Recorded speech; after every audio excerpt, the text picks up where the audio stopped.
وَلَقَدْ يَسَّرْنَا الْقُرْآنَ لِلذِّكْرِ فَهَلْ مِن مُّدَّكِرٍ۔ اور ہم نے قرآن کو سمجھنے کے لیے آسان کر دیا، تو کوئی ہے جو سوچے سمجھے۔ صوت القرآن، قرآن کی آواز۔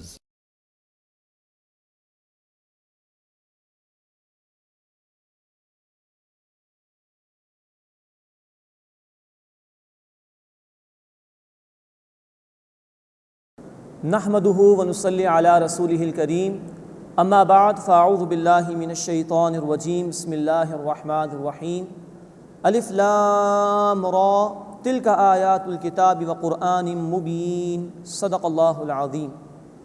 سورۃ الحجر سے ہم اپنا مطالعہ شروع کر رہے ہیں۔ یہ سورہ مبارکہ بھی مکی صورت ہے اور مکے کے ابتدائی دور میں نازل ہونے والی صورتوں میں سے ایک ہے۔ مزید نوٹ فرمائیے کہ اس میں آیات چھوٹی چھوٹی ہیں اور ردم بڑا فاسٹ ہے۔ اول جو مکے میں صورت نازل ہوئی اس کا مزاج ایسے ہی کہ چھوٹی چھوٹی آیات اور ردم اس میں بڑا فاسٹ ہوتا ہے۔ اس میں رسولوں کے حالات کا ذکر بھی ہے اور اللہ کی نعمتوں کا بیان بھی انشاءاللہ ہم پڑھیں گے۔ نبی کریم صلی اللہ علیہ وسلم کو تسلی دی گئی ہے اور مشرکین کو تنبیہ کی گئی ہے۔ آدم علیہ السلام کا واقعہ بیان ہوا ہے، حضرت ابراہیم، حضرت لوط، حضرت شعیب اور حضرت صالح علیہ السلام اور ان کے قوموں کے حالات بیان ہوئے ہیں۔ مزید نوٹ فرمائی کہ ہمارے ہاں انڈو پاک میں جو قرآن شریف چھپتے ہیں اس میں ہم دیکھتے ہیں کہ 13ویں پارے کے اختتام پر سورۃ الحجر کی ایک آیت ہے اور بقیہ 98 آیات وہ 14ویں پارے میں موجود ہیں۔ تو نوٹ فرما لیجئے کہ نبی کریم صلی اللہ علیہ وسلم کے دور میں آیات، سورتوں اور منزلوں کی تقسیم ہو چکی تھی۔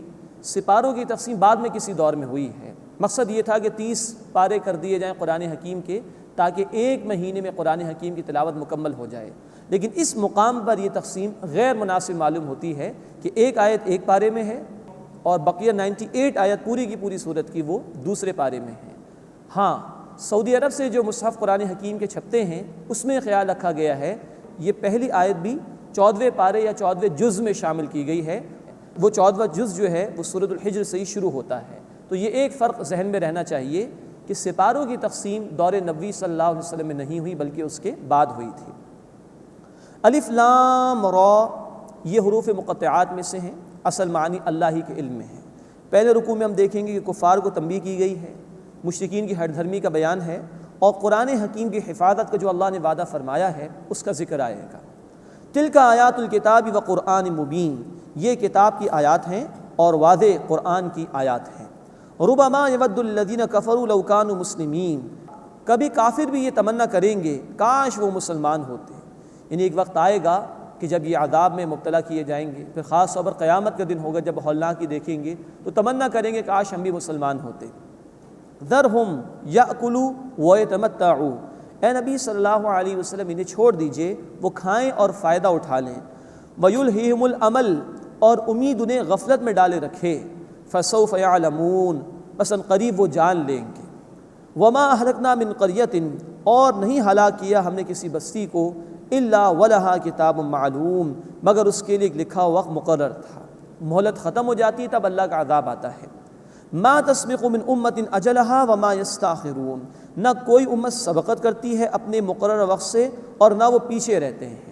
یعنی جب مہلت ختم ہو جاتی ہے، اللہ کا فیصلہ آ جاتا ہے تو نہ ایک لمحہ تاخیر ہو سکتی ہے نہ ایک لمحہ جلدی وہ معاملہ ہو سکتا ہے۔ اب بڑے سخت الفاظ آ رہے ہیں کفار کے جو انہوں نے رسول کریم صلی اللہ علیہ وسلم کے لیے اختیار کیے تھے۔ وقالوا یا ایھا الذی نزل علیہ الذکر، اور وہ بولے کہ اے وہ شخص جس پر قرآن نازل کیا گیا ہے، انک لمجنون، بے شک تم تو دیوانے ہو۔ معاذ اللہ۔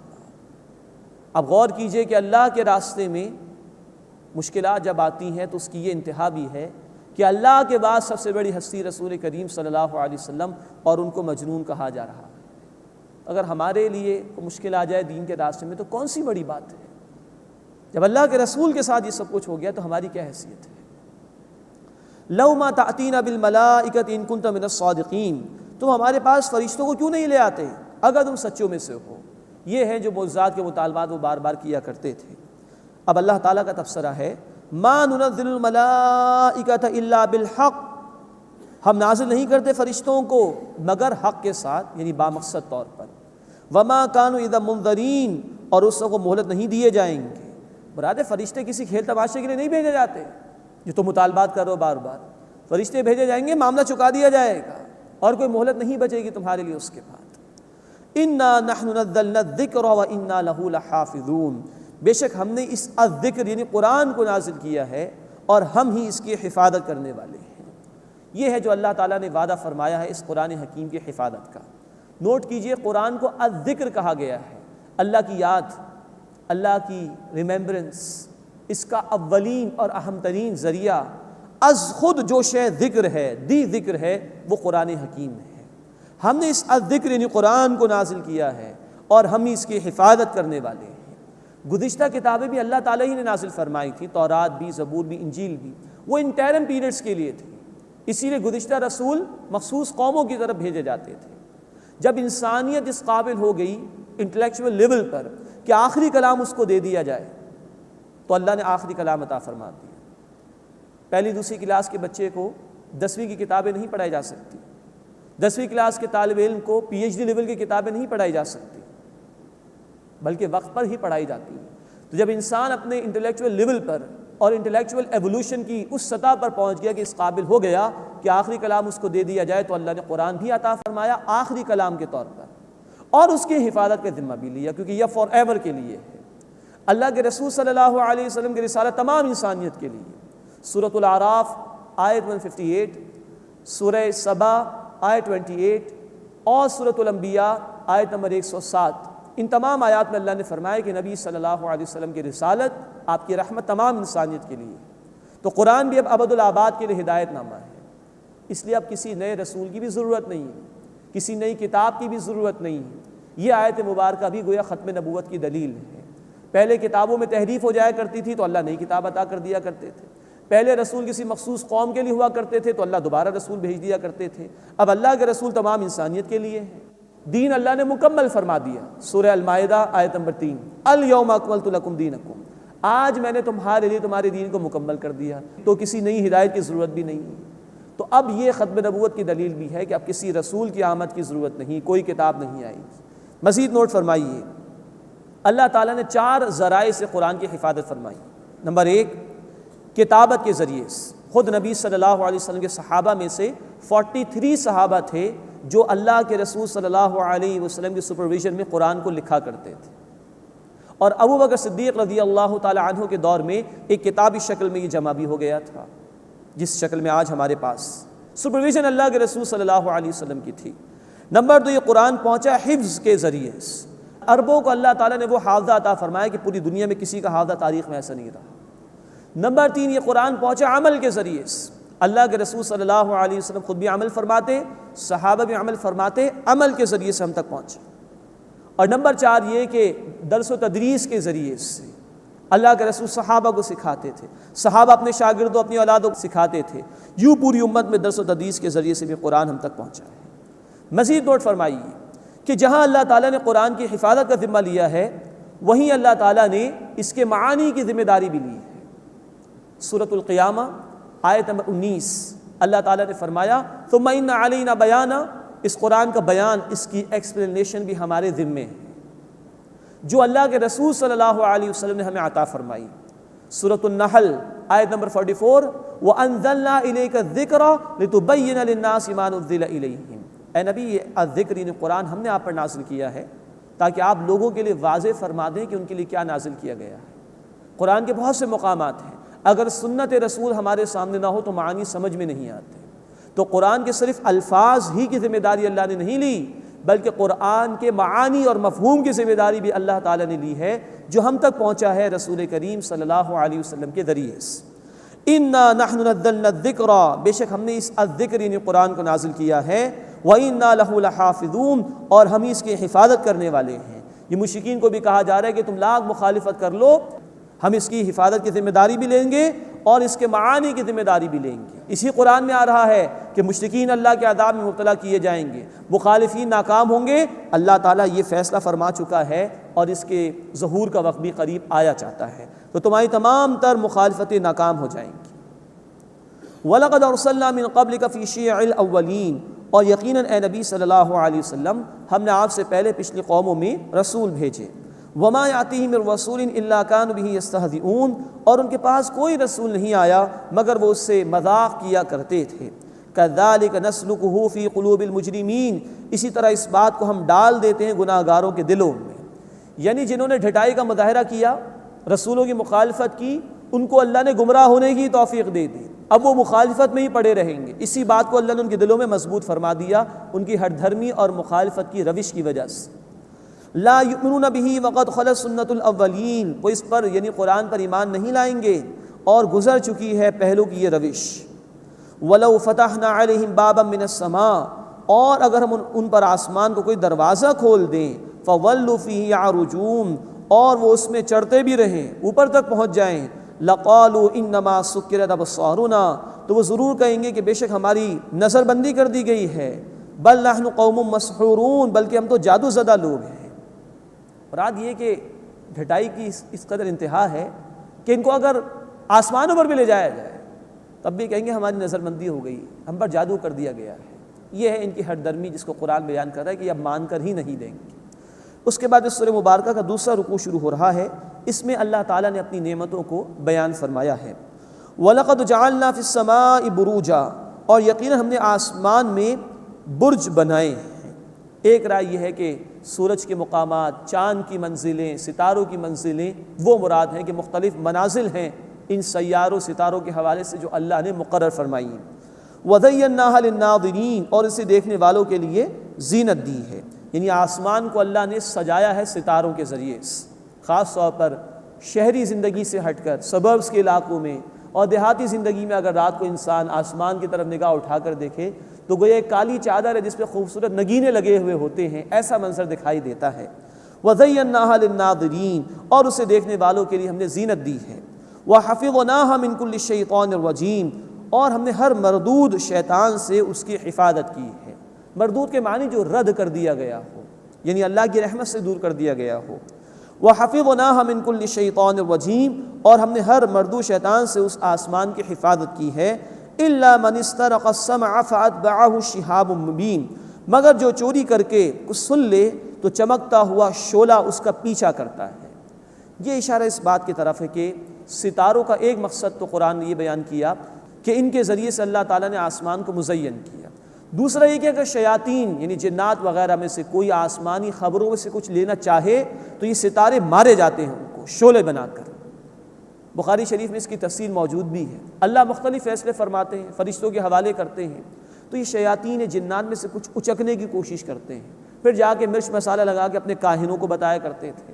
تو ان فیصلوں کی حفاظت کے لیے یہ ستارے یا شعلے شہاب ثاقب وہ مارے جاتے ہیں شیاطین. اور خاص طور پر جب اللہ کی وحی کا نزول ہوتا ہے تو اور زیادہ اہتمام ہوتا ہے ان شیاطین کو بھگانے کا، تاکہ کوئی بھی شیاطین جنات میں سے اس میں سے کچھ حاصل کرنے کی کوشش نہ کر سکے. وَالْأَرْضَ مَدَدْنَاهَا، اور ہم نے زمین کو پھیلایا. وَأَلْقَيْنَا فِيهَا رَوَاسِيَ، اور ہم نے اس پر پہاڑ رکھ دیے. مراد ہے کہ زمین کو ڈھلکنے سے بچانے کے لیے پہاڑوں کو جمایا گیا ہے زمین میں تاکہ زمین کو بیلنس کیا جائے. وَأَنبَتْنَا فِيهَا مِن كُلِّ شَيْءٍ مَّوْزُونٍ، اور اس میں ہر چیز ہم نے سوٹیبل موضوع اگائی ہے. اب اللہ کی قدرتیں دیکھیے، جہاں شدید گرمی ہوتی ہے ان علاقوں میں اللہ تعالیٰ تربوز کو پیدا فرما دیتا ہے جس کی تاثیر ٹھنڈی. سرد علاقوں میں آپ دیکھیں تو جانور ہے کچھ جن کو اللہ نے بڑے بڑے بال عطا کیے ہوئے ہیں کہ جس سے ان کی حفاظت ہو جاتی ہے. یہ اللہ کی قدرت ہے. وَأَنبَتْنَا فِيهَا مِن كُلِّ شَيْءٍ مَّوْزُونٍ، اور اس میں ہر چیز ہم نے موضوع اگائی ہے. وَجَعَلْنَا لَكُمْ فِيهَا مَعَائِشَ، اور ہم نے تمہارے لیے اس میں زندگی کا سامان پیدا کیا. وَمَن لَّسْتُمْ لَهُ بِرَازِقِينَ، اور اس کے لیے بھی جسے تم رزق دینے والے نہیں ہو. تمہیں بھی اللہ رزق دے رہا ہے، ہر مخلوق کو اللہ تعالیٰ رزق دے رہا ہے، اور ہر شے اس نے موضوع پیدا فرمائی ہے. اور اللہ کے خزانوں کا بیان آ رہا ہے. وَإِن مِّن شَيْءٍ إِلَّا عِندَنَا خَزَائِنُهُ، اور کوئی چیز نہیں ہے جس کے خزانے ہمارے پاس نہ ہوں. وَمَا نُنَزِّلُهُ إِلَّا بِقَدْرٍ مَّعْلُومٍ، اور ہم نازل نہیں کرتے مگر ایک مناسب اندازے سے. اللہ کی قدرتیں، اللہ کے خزانے ہم اس کا شمار بھی نہیں کر سکتے. ہم سورہ ابراہیم آیت 34 میں پڑھ چکے ہیں، اللہ کی نعمتوں کو شمار کرنا بھی ممکن نہیں. اس کے بے تحاشا بے شمار خزانے ہیں، تھوڑا سا ہی وہ نازل کرتا ہے ان ڈیو میجر. جیسے جیسے آبادی بڑھ رہی ہے ایسے ایسے غذا کے ذخائر میں بھی اضافہ ہو رہا ہے، پر ایکڑ پروڈکشن میں بھی اضافہ ہو رہا ہے، نئی نئی ایجادات ہو رہی ہیں، تو اس کے خزانوں میں کوئی کمی نہیں. وَأَرْسَلْنَا الرِّيَاحَ لَوَاقِحَ، اور ہم نے ہوائیں بھیجی بھری ہوئی ہیں، یعنی پانی سے بھری ہوئی ہیں. فَأَنزَلْنَا مِنَ السَّمَاءِ مَاءً، پھر ہم نے آسمان سے پانی اتارا. فَأَسْقَيْنَاكُمُوهُ، پھر وہ ہم نے تمہیں پلایا. وَمَا أَنْتُمْ لَهُ بِخَازِنِينَ، اور تم اس کے خزانے جمع کرنے والے نہیں ہو. یہ بارش ہے، اللہ اس کو برساتا ہے، تمہاری ضروریات بھی پوری ہوتی ہیں. پھر پہاڑوں میں اللہ گلیشیئرز کی صورت میں اس پانی کو برف بنا دیتا ہے. تم تو یہ نظام نہیں قائم کرتے. پھر وہ برف پگھلتی ہے تو پانی بہہ جاتا ہے دریاؤں میں، وہاں سے سمندروں میں پہنچتا ہے.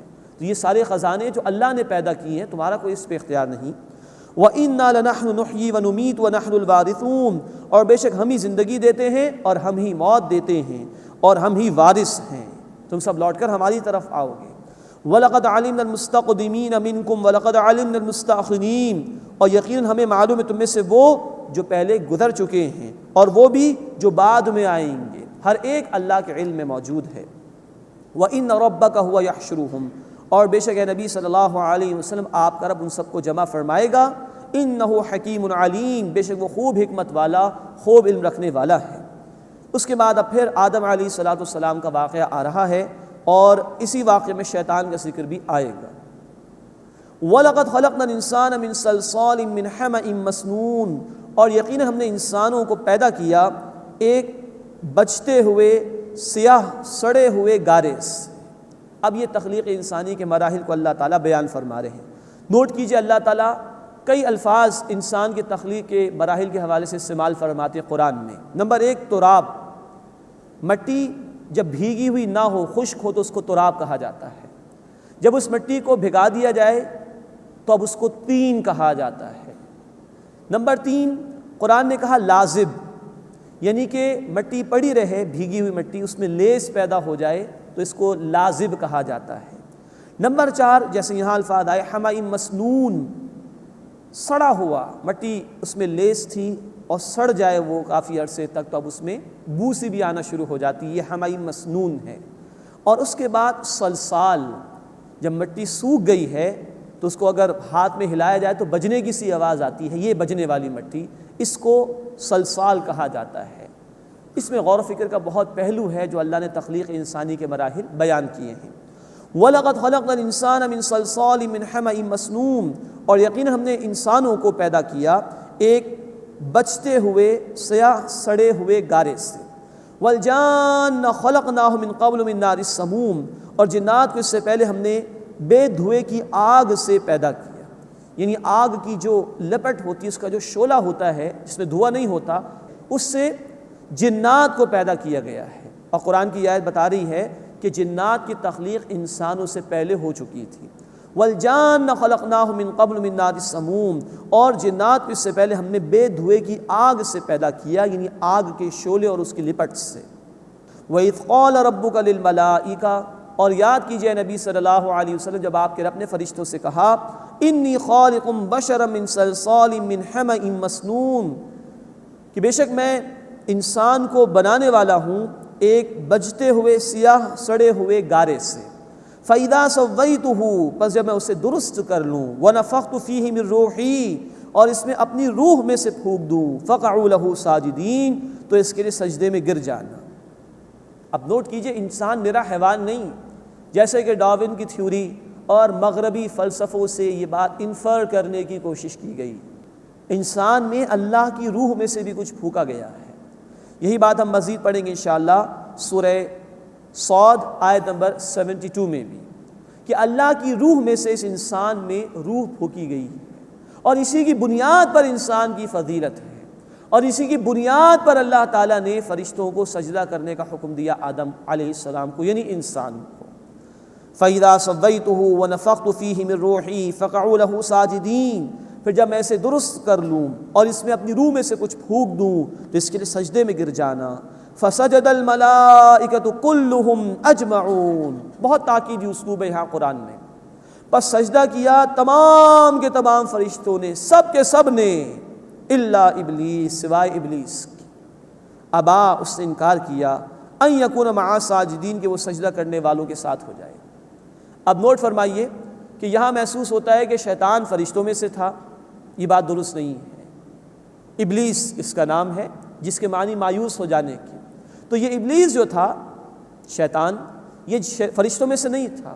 سورۃ الکہف آیت نمبر 50 میں اس کی وضاحت موجود ہے، کان من الجن، یہ ابلیس، یہ شیطان جنات میں سے تھا، ففسق عن امر ربہ، اس نے اپنے رب کی نافرمانی کی۔ الا ابلیس، سوائے ابلیس کے، ابا ان یکون مع الساجدین، اس نے انکار کیا کہ وہ سجدہ کرنے والوں کے ساتھ ہو جائے۔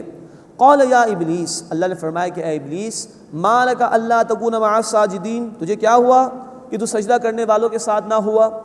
قال لم اکن لاسجد لبشر خلقته من صلصال من حمأ مسنون، اس نے کہا کہ میں نہیں ہوں کہ سجدہ کروں انسان کو جسے تو نے بجتے ہوئے سیاہ سڑے ہوئے گارے سے پیدا کیا۔ قال فخرج منها فانک رجیم، اللہ نے فرمایا کہ تو نکل جا، بے شک تو مردود ہے، یعنی رد کر دیا گیا ہے اللہ کے رحمت سے۔ اب نوٹ کیجئے کہ شیطنت کیا ہے؟ تکبر میں آ جانا، اس نے افضل سمجھا اپنے آپ کو انسان کے مقابلے میں، اور عقل پرستی کے فریب میں مبتلا ہو جانا، اللہ کے حکم کے مقابلے میں اپنی عقل لڑانے کی کوشش کر رہا ہے۔ یہ ہے شیطنت، تکبر اور عقل پرستی کا فریب۔ وَإِنَّ عَلَيْكَ اللَّعْنَةَ إِلَىٰ يَوْمِ الدِّينِ، اور بے شک تجھ پر بدلے کے دن تک لعنت ہے۔ قَالَ رَبِّ فَأَنظِرْنِي إِلَىٰ يَوْمِ يُبْعَثُونَ، اس نے کہا کہ اے میرے رب، مجھے اس دن تک کے لیے مہلت دے دے جس دن دوبارہ زندہ کیے جائیں گے لوگ۔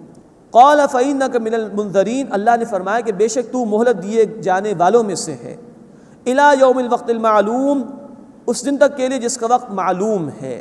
قال ربی بما اغویتنی، اس سے کہا کہ اے میرے رب جیسے تو نے مجھے گمراہ کیا۔ یہ ہے، دیکھیے، تکبر، یہ ہے شیطنت، کہ جرم خود کیا اور الزام اللہ پر ڈالنا، معاذ اللہ۔ قال ربی بما اغویتنی، اس نے کہا کہ اے میرے رب جیسے تو نے مجھے گمراہ کیا ہے، لأزینن لہم فی الارض، تو میں ضرور ان کے لیے زمین میں مزین کروں گا، یعنی خوشنما کر کے دکھاؤں گا برائی کے اعمال۔ وَلَأُغْوِيَنَّهُمْ أَجْمَعِينَ، اور میں ضرور ان سب کو گمراہ کروں گا، إِلَّا عِبَادَكَ مِنْهُمُ الْمُخْلَصِينَ، سوائے ان میں سے تیرے جو مخلص بندے ہوں گے جن کو تو نے خاص کر لیا ہوگا، اور یہ وہ ہیں کہ جو اللہ کی طرف لو لگائے رہتے ہیں، اللہ کی یاد سے سرشار رہتے ہیں، ان پر شیطان حملہ نہیں کر سکتا۔ قال هذا صراط علی مستقیم، اللہ نے فرمایا کہ یہ ہے راستہ سیدھا جو مجھ تک آتا ہے، جو میرے ذکر سے سرشار ہو جائیں گے، میرے ہو رہیں گے، میں انہیں تیرے فریب سے بچا لوں گا۔ ان عبادی لیس لک علیہم سلطان، بے شک وہ میرے بندے ہیں، ان پر تیرا کوئی زور نہیں۔ الا من اتبعک من الغاوین، سوائے گمراہوں میں سے جس نے تیری پیروی کی، جن پر تیرا زور چل جائے گا وہ پہ گمراہ ہیں۔ وَإِنَّ جَهَنَّمَ لَمَوْعِدُهُمْ أَجْمَعِينَ، اور بے شک ان سب کے لیے جہنم وعدے کی جگہ ہے۔ لَهَا سَبْعَةُ أَبْوَابٍ، اس کے 7 دروازے ہیں۔ لِكُلِّ بَابٍ مِّنْهُمْ جُزْءٌ مَّقْسُومٌ، ہر دروازے کے لیے ان کا ایک حصہ تقسیم شدہ ہے، یعنی جرم کی شدت کے اعتبار سے ان کو مختلف دروازوں سے جہنم میں داخل کیا جائے گا۔ اللہم اجرنا من النار، اے اللہ ہمیں آگ کے عذاب سے محفوظ فرما۔ اب 4تھا رکوع شروع ہو رہا ہے، جہنم والوں کے مقابلے میں اب جنت والوں کا ذکر آ رہا ہے، اور ابراہیم علیہ السلام کا بھی ذکر ہے۔ ان المتقین فی جنات وعیون، بے شک تقوی اختیار کرنے والے باغات و چشموں میں ہوں گے، جو اللہ کی نافرمانی سے بچتے رہے ان کے لیے باغات ہیں، چشمے ہیں۔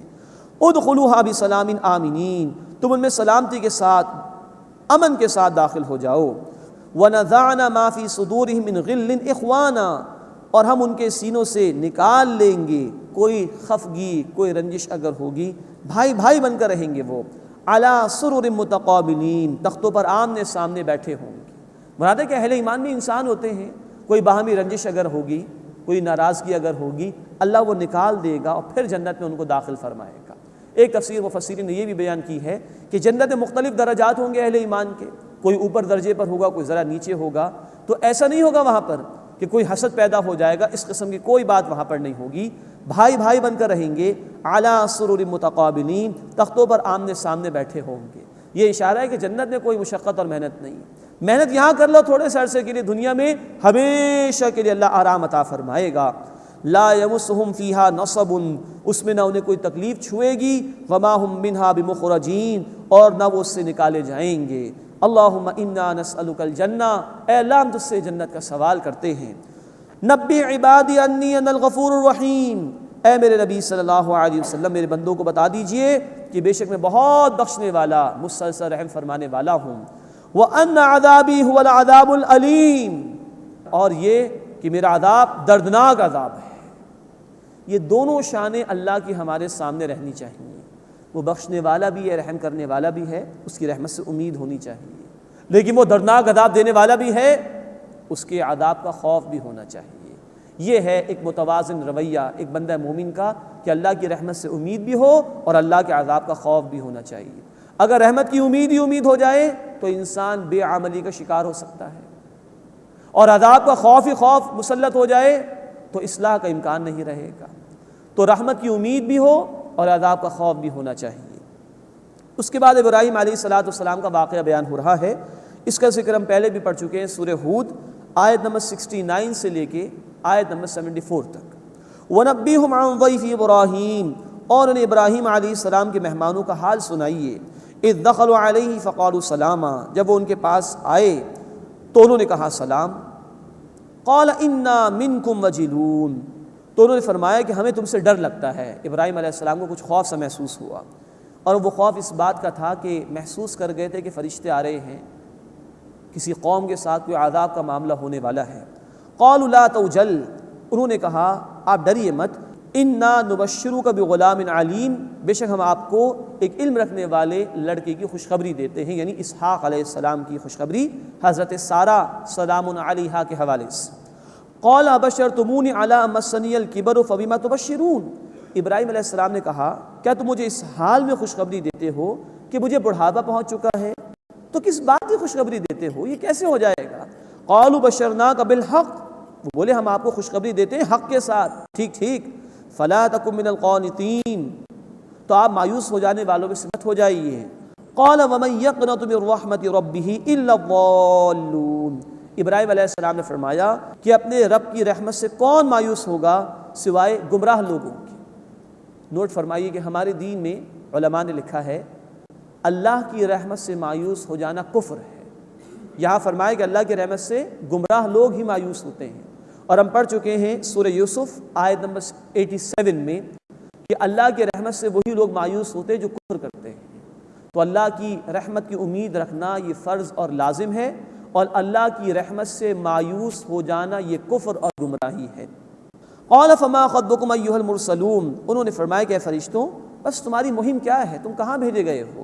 قالوا انا ارسلنا الى قوم مجرمین، وہ بولے بے شک ہم بھیجے گئے ہیں مجرم قوم کی طرف، الا آل لوط، سوائے لوط علیہ السلام کے گھر والوں کے، انا لمنجوہم اجمعین، بے شک ہم ان سب کو بچا لیں گے، الا امرأتہ، سوائے ان کی بیوی کے، قدرنا، ہم نے فیصلہ کر لیا ہے، انہا لمن الغابرین، بے شک وہ پیچھے رہ جانے والوں میں سے ہے۔ اب یہ فرشتوں نے بیان کر دیا کہ ان کا ارادہ یہ ہے کہ وہ قوم لوط کو برباد کریں گے، سوائے لوط علیہ السلام اور ان کے گھر والوں کے، اور ان کی بیوی کا ذکر بھی آگے کہ وہ بھی نافرمان تھی، وہ بھی اللہ کے عذاب میں مبتلا کی گئی۔ اب 5واں رکوع شروع ہو رہا ہے، اس میں لوط علیہ السلام کا واقعہ ہے اور شعیب علیہ السلام کا بھی مختصر ذکر آئے گا۔ فلما جاء آل لوط المرسلون، بس فرشتے لوط علیہ السلام کے گھر والوں کے پاس آئے، یہ ذکر بھی ہم پڑھ چکے ہیں سورہ ہود آیت نمبر 77 سے لے کے آیت نمبر 83 تک۔ فلما جاء آل لوط المرسلون، بس فرشتے لوط علیہ السلام کے گھر والوں کے پاس آئے، قال انکم قوم منکرون، تو انہوں نے کہا کہ تم تو اجنبی لوگ معلوم ہوتے ہو۔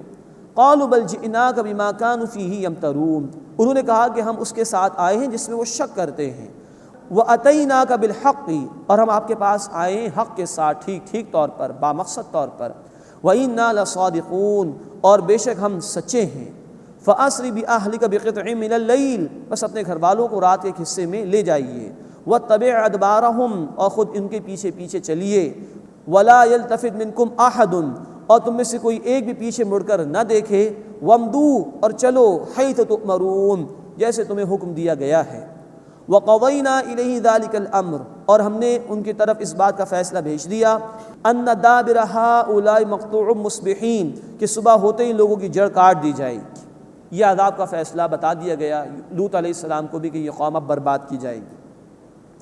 وجاء اہل المدینہ یستبشرون، اور شہر والے خوشیاں مناتے ہوئے آئے، مراد یہ کہ یہ فرشتے انسانی شکل میں آئے تھے، خوبصورت لڑکوں کی شکل میں آئے تھے، اور قوم ہم جنس پرستی میں، ہومو سیکچولیٹی میں مبتلا تھی، تو قوم کے لوگوں نے برا ارادہ کرنا چاہا، اس کا ذکر قرآن نے کیا۔ وَجَاءَ أَهْلُ الْمَدِينَةِ يَسْتَبْشِرُونَ، اور شہر والے خوشیاں مناتے ہوئے آئے۔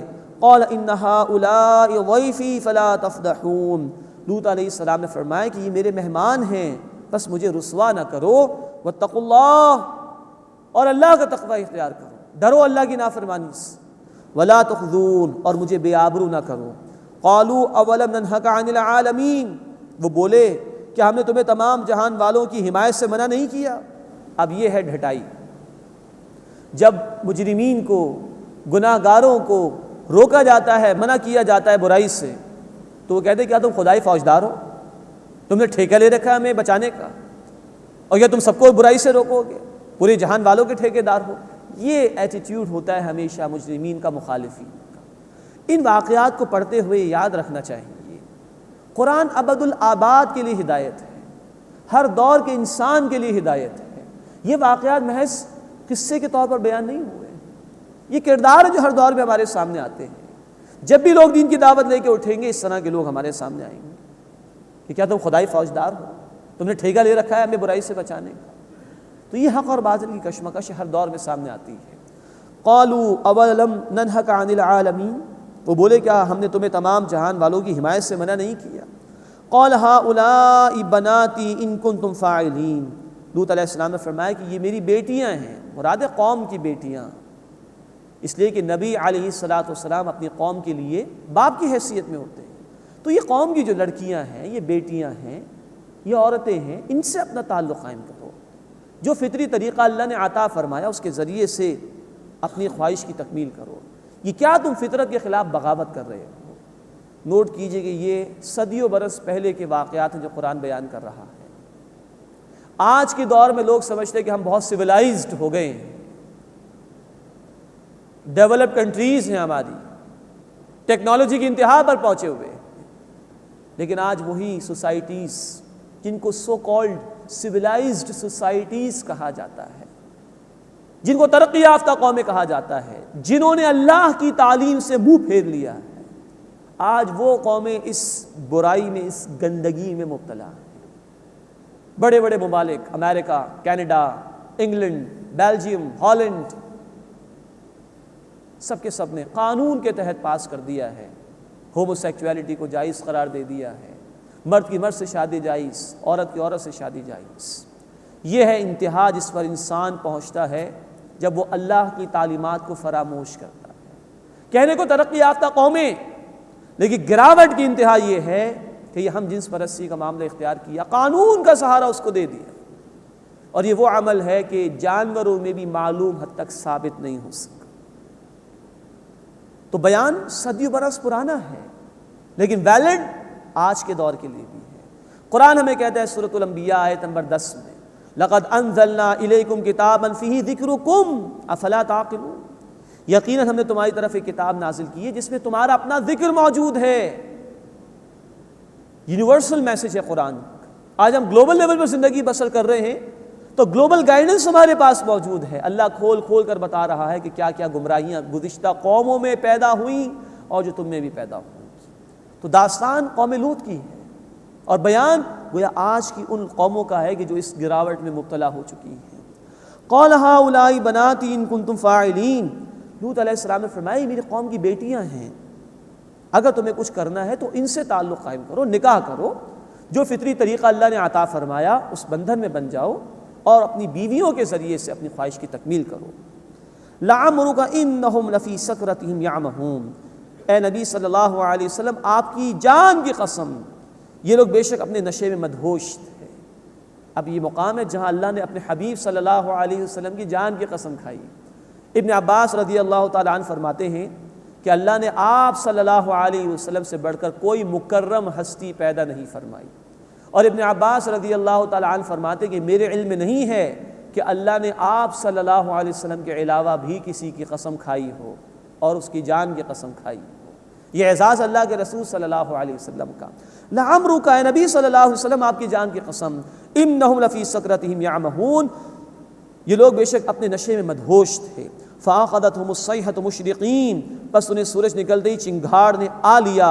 فَجَعَلْنَا عَالِيَهَا سَافِلَهَا، بس ہم نے اس بستی کا اوپر کا حصہ نیچے کر دیا، اوپر لے جا کر ان کو پٹخ دیا.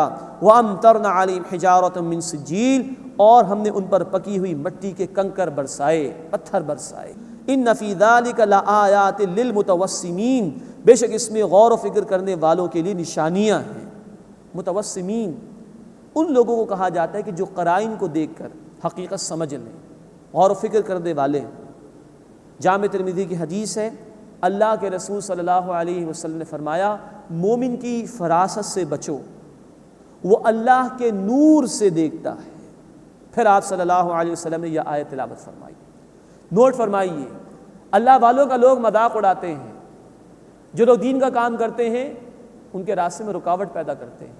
وہ اللہ والے، وہ دین کا کام کرنے والے بڑے بھولے بھالے لوگ ہوتے ہیں، وہ کچھ کہتے نہیں، وہ برداشت کرتے ہیں، برائی کا جواب بھلائی سے دیتے ہیں. لوگ سمجھتے ہیں بے وقوف ہیں، لیکن اللہ کے رسول صلی اللہ علیہ وسلم کی حدیث بتا رہی ہے کہ مومن کی فراست سے بچو، وہ اللہ کے نور سے دیکھتا ہے. کہیں اس حرکت کی وجہ سے تم اللہ کے عذاب میں مبتلا نہ ہو جاؤ. ان فی ذلک لآیات للمتوسمین، بے شک اس میں غور و فکر کرنے والوں کے لیے نشانیاں ہیں. یہ ہم جنس پرستی، یہ ہومو سیکچولیٹی کا جرم اتنا شدید ہے کہ اللہ نے اس قوم کو پوری بستی سمیت اوپر لے جا کے پٹخ بھی دیا، اس پر پتھر بھی برسائے، اور ڈیڈ سی میں بحر مردار میں غرق کر دیا ان کو اللہ تعالیٰ. یہ اتنا بڑا جرم ہے، اندازہ کیجیے اس کا. وَإِنَّهَا لَبِسَبِيلٍ مُقِيمٍ، اور بے شک وہ بستی سیدھے راستے پر ہے. یعنی یہ مشرکین اس بستی سے واقف ہیں، حجاز سے شام کی طرف جاتے ہوئے، اور عراق اور مصر کے درمیان یہ بستی واقع ہے. ان فی ذلک لآیۃ للمؤمنین، بے شک اس میں ایمان لانے والوں کے لیے نشانی ہے. اب شعیب علیہ السلام کے قوم کا ذکر 2 آیات میں. وَإِنْ كَانَ أَصْحَابُ الْأَيْكَةِ لَظَالِمِينَ، اور بے شک ایکا والوں کے لوگ ظالم تھے. یہ ایکا والے قوم شعیب کی طرف اشارہ ہے. فَانْتَقَمْنَا مِنْهُمْ، بس ہم نے ان سے بدلہ لیا. وَإِنَّهُمَا لَبِإِمَامٍ مُبِينٍ، اور یہ دونوں بستیاں ایک کھلے راستے پر واقع ہیں. یہ شعیب علیہ السلام کی بستی بھی مشرکین کے راستوں میں آتی تھی. یہ مدین کا علاقہ حجاز اور فلسطین اور شام کے درمیان واقع ہے. مشرکین جو مکے میں آباد تھے وہ لوط علیہ السلام کی قوم کی بستی کے علاقے سے بھی واقف تھے، اور شعیب علیہ السلام کی قوم کی بستی کے علاقے سے بھی واقف تھے. اس کے بعد چھٹا اور آخری رکوع سورہ مبارکہ کا شروع ہو رہا ہے. اس میں صالح علیہ السلام کی قوم یعنی قوم ثمود کا ذکر ہے. سورہ فاتحہ کی عظمت کا بیان آیا ہے، اور نبی کریم صلی اللہ علیہ وسلم کو تسلی اور جامع ہدایات عطا کی گئی ہیں. وَلَقَدْ كَذَّبَ أَصْحَابُ الْحِجْرِ الْمُرْسَلِينَ، اور یقیناً حجر کے رہنے والوں نے رسولوں کو جھٹلایا. یہ صالح علیہ السلام کے قوم ثمود، جن کو اصحاب حجر بھی کہا جاتا ہے، اس سے کہ پہاڑوں میں محلات بنایا کرتے تھے تراش تراش کر. ان کا علاقہ مدینے کے شمال میں تبوک جاتے ہوئے واقع ہے. وَآتَيْنَاهُمْ آيَاتِنَا فَكَانُوا عَنْهَا مُعْرِضِينَ، اور ہم نے انہیں نشانیاں عطا کی پس وہ اعراض ہی کرنے والے تھے. وَكَانُوا يَنْحِتُونَ مِنَ الْجِبَالِ بُيُوتًا آمِنِينَ، اور وہ اطمینان سے پہاڑوں میں گھر تراشتے تھے. یہ انجینئرنگ اللہ نے ان کو عطا فرمائی تھی کہ پہاڑوں کو تراش کر محلات بناتے تھے. اندازہ کیجئے کتنا کچھ اللہ نے ان کو عطا کیا ہوگا. فَأَخَذَتْهُمُ الصَّيْحَةُ مُصْبِحِينَ، بس انہیں صبح ہوتے ہی چنگھاڑ نے آ لیا، برباد کر دیے گئے. فَمَا أَغْنَى عَنْهُمْ مَا كَانُوا يَكْسِبُونَ، تو جو کچھ وہ اعمال کیا کرتے تھے ان کے کام کچھ بھی نہ آیا. وَمَا خَلَقْنَا السَّمَاوَاتِ وَالْأَرْضَ وَمَا بَيْنَهُمَا إِلَّا بِالْحَقِّ، اور ہم نے آسمان اور زمین کو اور جو کچھ ان کے درمیان ہے بے مقصد پیدا نہیں کیا، بلکہ حق کے ساتھ بامقصد پیدا کیا ہے. وَإِنَّ السَّاعَةَ لَآتِيَةٌ فَاصْفَحِ الصَّفْحَ الْجَمِيلَ، اور بے شک قیامت ضرور آنے والی ہے، بس اے نبی صلی اللہ علیہ وسلم آپ عمدگی کے ساتھ کنارہ کشی کیجیے، ان کی مخالفت کی پرواہ نہ کیجیے، حق کے راستے میں آگے بڑھتے جائیے.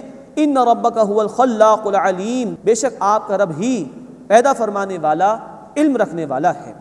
وَلَقَدْ آتَيْنَاكَ سَبْعًا مِنَ الْمَثَانِي وَالْقُرْآنَ الْعَظِيمِ، اور یقیناً نبی صلی اللہ علیہ وسلم ہم نے آپ کو بار بار دہرائے جانے والی 7 یعنی آیات عطا کی ہیں اور قرآن عظیم عطا کیا ہے. نوٹ کیجئے، بخاری شریف کی حدیث ہے، اللہ کے رسول صلی اللہ علیہ وسلم نے فرمایا کہ سب سے عظیم سورت قرآن کی سورہ فاتحہ ہے. یہی سورہ فاتحہ قرآن عظیم ہے جس کو یہاں کہا گیا. اور یہی سبع من المثانی بار بار دہرائے جانے والی 7 آیات ہیں، یعنی سورۃ الفاتحہ۔ تو یہ سورہ فاتحہ کی عظمت ہے کہ یہ اپنی جگہ قرآن عظیم کی حیثیت رکھتی ہے۔ اس کی وضاحت کچھ اس طرح ہے کہ قرآن میں 3 ہمارے جو بنیادی عقائد ہیں بار بار بیان ہوئے، توحید، رسالت اور آخرت، انہی کا ذکر بار بار ہے، اور احکامات کی تفاصیل رسالت کے بیان میں آ جاتی ہیں۔ سورہ فاتحہ میں ان تینوں کو بیان کر دیا گیا۔ تو سورہ فاتحہ اپنی جگہ ہدایت کا ایک مکمل پیکج ہے جس کو یہاں قرآن عظیم کہا گیا۔ لا تمدن عینیک الی ما متعنا به ازواجا منہم، اور ہرگز آپ اپنی آنکھیں نہ بڑھائیں ان چیزوں کی طرف جو ہم نے ان میں سے گروہوں کو عطا کی ہیں۔ ولا تحزن علیہم، اور اے نبی صلی اللہ علیہ وسلم آپ ان پر غمگین نہ ہوں۔ واخفض جناحک للمؤمنین، اور اپنے بازو جھکا دیں اہل ایمان کے لیے۔ یعنی آپ کو اللہ نے قرآن دیا ہے، اور یہ سورہ فاتحہ قرآن کا ہی حصہ ہے۔ عظیم ترین نعمت اللہ کی یہ قرآن ہے۔ سورہ یونس آیت 58 سب سے بہتر جمع کیے جانے کے قابل یہ قرآن ہے۔ تو اے نبی جو کچھ ہم نے دنیا میں ان لوگوں کو دیا ہے استعمال کرنے کے لیے، دنیا کا مال و اسباب، اس کی کوئی حیثیت نہیں۔ قرآن عظیم ترین نعمت ہے، تو باقی چیزوں کی طرف نگاہ اٹھا کر بھی نہ دیکھیے۔ یہ دراصل اللہ کے رسول صلی اللہ علیہ وسلم کے ذریعے سے ہمیں تلقین کی جا رہی ہے کہ سب سے بڑی نعمت قرآن، اس کے مقابلے میں ہر شے کمتر ہے۔ ابن عمر رضی اللہ تعالی عنہ کا قول ہے کہ قرآن کے بعد اگر کوئی شخص کسی اور چیز کو ترجیح دیتا ہے تو وہ قرآن کی توہین کرتا ہے۔ سب سے بڑی نعمت قرآن حکیم ہے، باقی نعمت اس کے تحت نعمتیں ہیں ورنہ نہیں۔ اور فرمایا کہ اے نبی صلی اللہ علیہ وسلم ان پر غمگین نہ ہو، یہ قبول نہیں کر رہے تو یہ خود اپنی سزا بھگت کر رہیں گے۔ وَاخْفِضْ جَنَاحَكَ لِلْمُؤْمِنِينَ، اور اپنے بازو جھکا دیجئے اہل ایمان کے لیے، اہل ایمان سے جڑ جائیے، ان کے ساتھ شفقت کا معاملہ کیجئے۔ وَقُلْ إِنِّي أَنَا النَّذِيرُ الْمُبِينُ، اور آپ فرما دیجئے بے شک میں واضح طور پر خبردار کرنے والا ہوں۔ كَمَا أَنزَلْنَا عَلَى الْمُقْتَسِمِينَ، جیسے ہم نے تقسیم کرنے والوں پر نازل کیا۔ مراد یہ کہ جو گزشتہ قومیں تھیں، خاص طور پر یہود و نصارہ جنہوں نے نافرمانی کی روش اختیار کی، ان پر اللہ کا عذاب نازل ہوا۔ الَّذِينَ جَعَلُوا الْقُرْآنَ عِضِينَ، جنہوں نے قرآن کو ٹکڑے ٹکڑے کر ڈالا۔ ایک تفسیر یہ کہ مشرکین مذاق اڑاتے تھے جب قرآن کی صورتیں نازل ہوتی تھیں، یہ صورت کا جواب میں دوں گا، کوئی کہتا میں اس صورت کے لیے کافی ہوں معاذ اللہ۔ پھر یہود و نصارہ نے بھی اللہ کے رسول صلی اللہ علیہ وسلم کی بشارات کو چھپایا اور اپنی کتاب میں بھی ٹکڑے ٹکڑے کر دیے، ان پر بھی اللہ کا عذاب آیا۔ ہمیں بھی سوچنا چاہیے کہ قرآن ایک مکمل پیکج ہے ہدایت کا اللہ کی طرف سے۔ ہم نے کہیں اس میں تقسیم تو نہیں کر رکھی کہ کچھ باتوں پر عمل ہے کچھ پر نہیں۔ سورہ البقرہ آیت 85 میں الفاظ ہیں، جو قرآن کے بعض احکامات پر عمل کریں بعض پر نہ کریں تو دنیا میں ذلت اور رسوائی اور آخرت میں شدید عذاب ہے۔ اللہ ہمیں پورے قرآن حکیم پر عمل کی توفیق عطا فرمائے۔ فَوَرَبِّكَ لَنَسْأَلَنَّهُمْ أَجْمَعِينَ، پس آپ کے رب کی قسم ہم ان سے ضرور پوچھیں گے، عَمَّا كَانُوا يَعْمَلُونَ، اس کے متعلق جو کچھ کہ وہ کیا کرتے تھے۔ فَاصْدَعْ بِمَا تُؤْمَرُ، اے نبی صلی اللہ علیہ وسلم جو حکم آپ کو دیا گیا اسے صاف صاف بیان کر دیجئے۔ وَأَعْرِضْ عَنِ الْمُشْرِكِينَ، اور مشرکین سے اعراض کیجئے۔ ابتدائی 3 سال مکی دور میں آپ انفرادی طور پر تبلیغ کرتے تھے، پھر حکم آیا اعلانیہ تبلیغ کا۔ اِنَّا كَفَيْنَاكَ الْمُسْتَهْزِئِينَ، بے شک مذاق اڑانے والوں کے خلاف اے نبی صلی اللہ علیہ وسلم ہم آپ کے لیے کافی ہیں۔ الَّذِينَ يَجْعَلُونَ مَعَ اللَّهِ إِلَٰهًا آخَرَ، وہ لوگ کہ جو اللہ کے ساتھ کوئی دوسرا معبود بناتے ہیں، فَسَوْفَ يَعْلَمُونَ، وہ عنقریب جان لیں گے، اس کی سزا ان کو ملے گی۔ وَلَقَدْ نَعْلَمُ أَنَّكَ يَضِيقُ صَدْرُكَ بِمَا يَقُولُونَ، اور اے نبی صلی اللہ علیہ وسلم یقیناً ہم جانتے ہیں کہ جو کچھ وہ کہتے ہیں اس سے آپ کا دل تنگ ہوتا ہے۔ یہ تسلی اللہ کے رسول کی۔ اب اس مخالفت کو برداشت کرنے کے لیے تلقین ہو رہی ہے۔ فَسَبِّحْ بِحَمْدِ رَبِّكَ، پس تسبیح بیان کیجئے اپنے رب کی حمد کے ساتھ۔ وَكُن مِّنَ السَّاجِدِينَ، اور سجدہ کرنے والوں میں سے ہو جائیے۔ اللہ کا ذکر آپ کو قوت عطا کرے گا۔ وَاعْبُدْ رَبَّكَ حَتَّى يَأْتِيَكَ الْيَقِينُ، اور عبادت کیجئے اپنے رب کی یہاں تک کہ یقینی بات آ جائے، یعنی موت آ جائے۔ اللہ تعالی ہمیں بھی مرتے دم تک اپنی عبادت کی توفیق عطا فرمائے۔ آمین یا رب العالمین۔ وآخر دعوانا ان الحمد للہ رب العالمین۔